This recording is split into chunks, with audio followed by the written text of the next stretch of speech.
Now, to help us unpack these changes, let's hear from Attorney Florencio Butch Abad, the former Budget Secretary of the Aquino administration. Welcome back to Morning Matters. Attorney? Yes, hello. I'm here. Nandiyan po kayo? Yes, there you go. Oo. Yeah.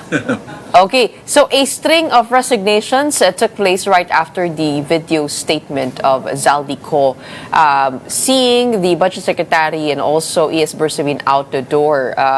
First off, what's your read over these movements, and was it the right decision? I think we can't see you via video though. Oh, really? Can you? Not yet. Wait.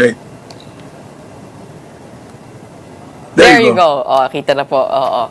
Okay, magandang umaga po sa inyo ulit. Oo. I think this is long overdue already. Especially in the case of Secretary Pangandaman. You know, Gretchen, this problem started in 2023.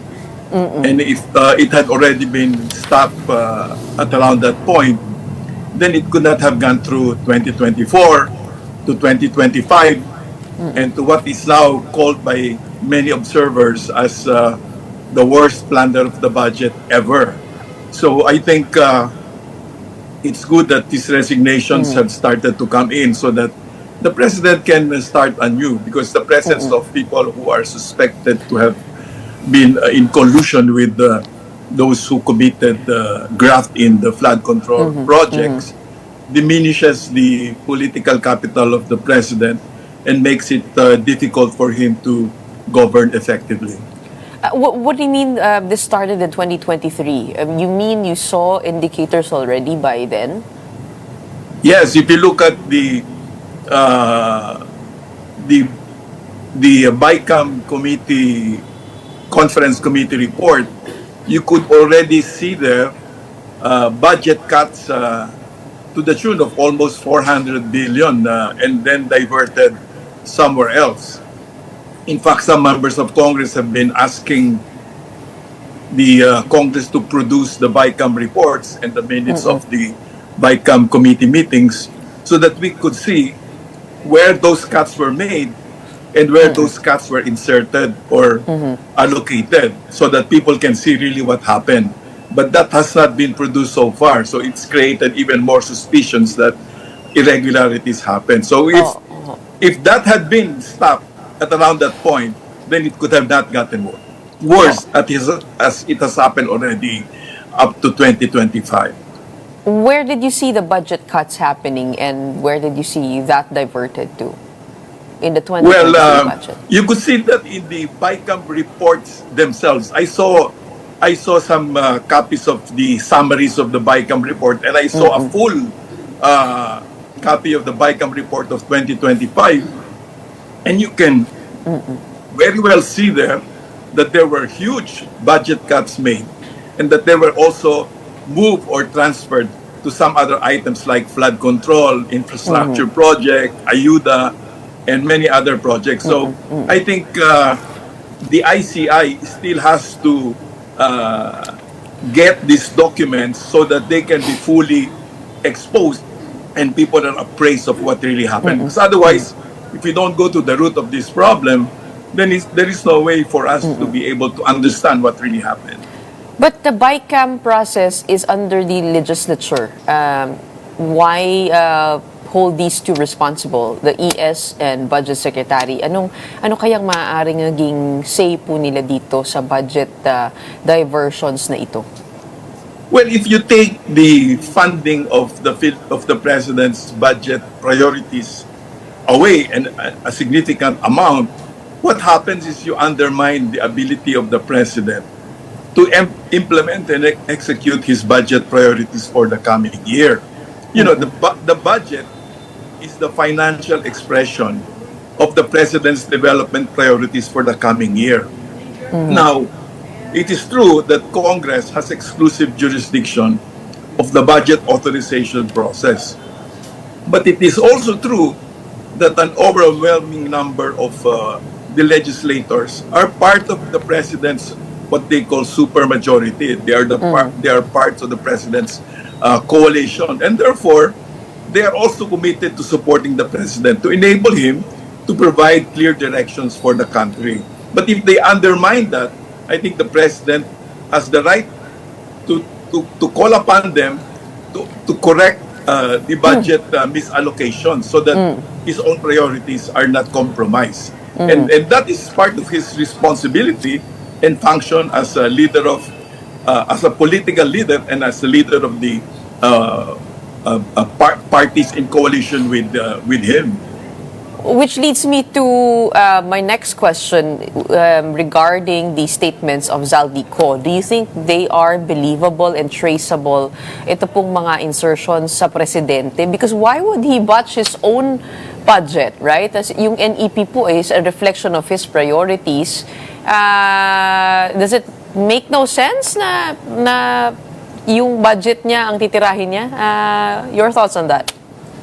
Yeah, well, it takes about 6 to 8 months to prepare what is called the National Expenditure Program, which is also known as the President's Budget. So, Correct. if the President had priorities that he wanted to include in the budget, then he had all those time to put those priorities and direct the Secretary of Budget and the Secretary of Finance and the economic managers to include those priorities in the NEP. So, that is why many people are a bit confused why Zaldy Co is saying that in the BICAM, which is really, that was towards the end of December already, why would the President make a request to include 100 billion pesos in the BICAM? So I think if Zaldy Co wants people to believe him, I think he has to come home and explain to us what all these revelations he is making and what were the sources, how does he support them so that they are believable, and if he's willing to sign an affidavit, take an oath, so that they have what is called probative value, because otherwise everything that he's saying, he has spoken thrice already on video, are mere hearsay and they cannot be taken seriously, even if we know that the allegations are serious and that somehow they relate to what is happening to this country. So, to help the whole process, to enlighten all of us, I think it's best for him to come home and then attend the ICI meeting or the committee hearings in the Senate, so that he can make these revelations and support them with the evidence that is in his possession. So hindi po kayo naniniwala dun po sa mga revelations po niya dun sa video? Others would say na others would say na mas mahirap daw makita yung insertions kapag pinasok sa BICAM kesa sa NEP. Kaya naglagay daw ang Pangulo ng 100 billion worth of insertions dito. Well, the context kasi is there's really budget irregularities that happen. And therefore, if you introduce an information like what Zaldy did, of course, people will stop and say, totoo kaya yan? So you will think about it. But if he is convinced that it's true and he wants to help sort out the truth, then, and for us to believe him, then he should come and say, face the appropriate bodies like the Senate and the ICI, so he could make this presentation and support them with evidence. And if there is evidence, then people can then make judgment. Because otherwise, as I said, it's easy to say things on video without being compelled to provide evidence. But people will then question, is it believable? And it remains that to be a question like that if he's not home to support these allegations. You were a former Budget Secretary. I want to understand the accountability, culpability of the Budget Secretary in this whole process. Kasi ang alam ko lang ho ay nasa start and end ng Budget Secretary, nasa NEP at saka nasa approval ng tama po ba yung mga pag-disburse ng pera. Pero what is your idea of her involvement across this whole budget process? Can they stop disbursement? Kasi I know sila po pumipirma no SARO, no, yung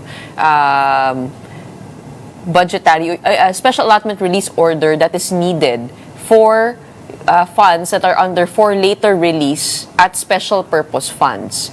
At pati na rin ata yung mga insertions made by Congress. So ano po ang powers ng isang budget secretary?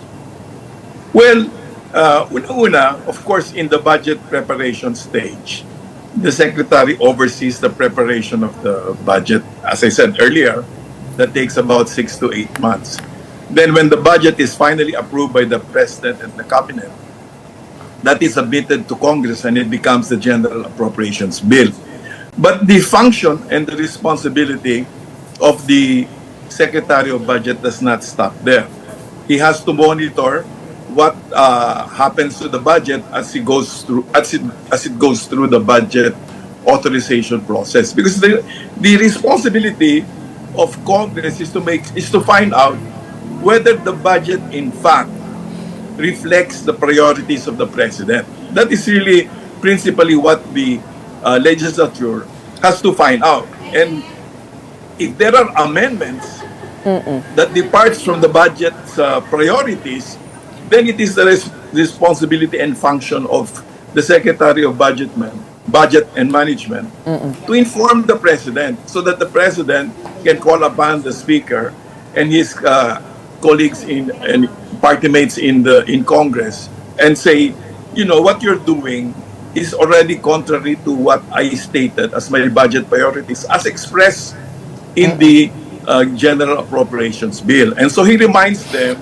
not to do that, otherwise he and the coalition that he leads will not be able to implement their budget priorities for the coming year. So it's important for the Secretary of the Budget to make sure that he follows through all the way until the budget is approved by Congress. Now, once the budget is approved by Congress and it is submitted to the President, then the executive, through the Secretary of Budget and Management and the economic managers, can still go over the budget as proposed by Congress and compare it with the national national expenditure program. Because if they see malayo yung General Appropriations Bill as proposed by Congress doon sa national executive program, then the President, he still has the power to veto those items that do not conform with his priorities.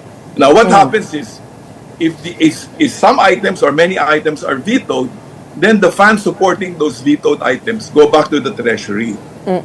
The following year, the President can submit a special appropriations to Congress so that what were taken out of the budget that were part of his priorities can then be funded by the special appropriations. So may remedyo pa rin yung executive pag nawala ng pondo yung kanyang priorities sa budget. So, importante na tinututukan ng Secretary of Budget yan as it goes through Congress and all the way when it's submitted back to the President for signing as the General Appropriations Act. May remedyo siya all the way.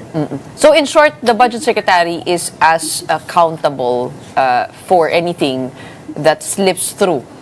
Kung may dinagdag po dyan na questionable, kapag hindi po na isala ng DBM, they are responsible for that. Yes, as Budget that Secretary. They should have seen it. We cannot expect the President to do that himself because he has to attend to many things in government. And it's really the function of the Secretary of Budget to follow through on what was submitted to Congress. And if there is any deviation from what has been approved by the President, then he has to inform the President so that the President can then meet with the Speaker. Kapag sinabi ho niya na marami po, libo-libo po ang line items and we acted in good faith, when we saw this, kaya namin pinasa. Is that the negligent statement? Which is sinabi po ni Secretary Pangandaman. I think it's more an excuse than a real reason because, the DBM has staff, budget staff, people who look at this. Sanay na yan sa mga pag-uusisa ng budget. Sa DBM, there are bureaus. There are directors in charge of every agency. So every director can monitor all those agencies. And then those line agencies also have budget experts. They also monitor whether, in fact, their budget priorities of their respective agencies are in fact intact. Kasi kung may malaking natanggal sa ahensya mo, siyempre, masisira naman ang programa ng ahensya mo. So you have to report that to your secretary. And if the secretary can do something about it, well and good. If the secretary is not able to do anything about it, then he can go up to the president. For example, in 2024, 242 billion of foreign assisted projects of the DOTR were taken away from the funding for those projects were taken away. Now, if they want to continue with those strategic transportation and infra projects, and Congress doesn't listen to them when they appeal that they should restore the budget, then the Secretary of Transportation can talk to the President and say, Mr. President, yung ating hong mga maraming high-impact transportation infrastructure projects, wala hong pondo dahil tinanggal ng Congress. Pwede bang kausapin niyo yung Speaker? Para hindi naman mangyari yun dahil approved projects na yun with our bilateral and multilateral commitments. So may remedyo. So that's how it works. So, okay, thank you for helping us understand more about the budget process. We hope to have you back on the show. I mean, this is a complex process that we need to understand from the inside. Your insights are very much valuable. Thank you for joining us this morning and for weighing in on the latest cabinet reshuffling. We have Attorney Florencio Butch Abad, the former Budget Secretary of the Aquino administration, on Morning Matters today. Thank you, Gretchen.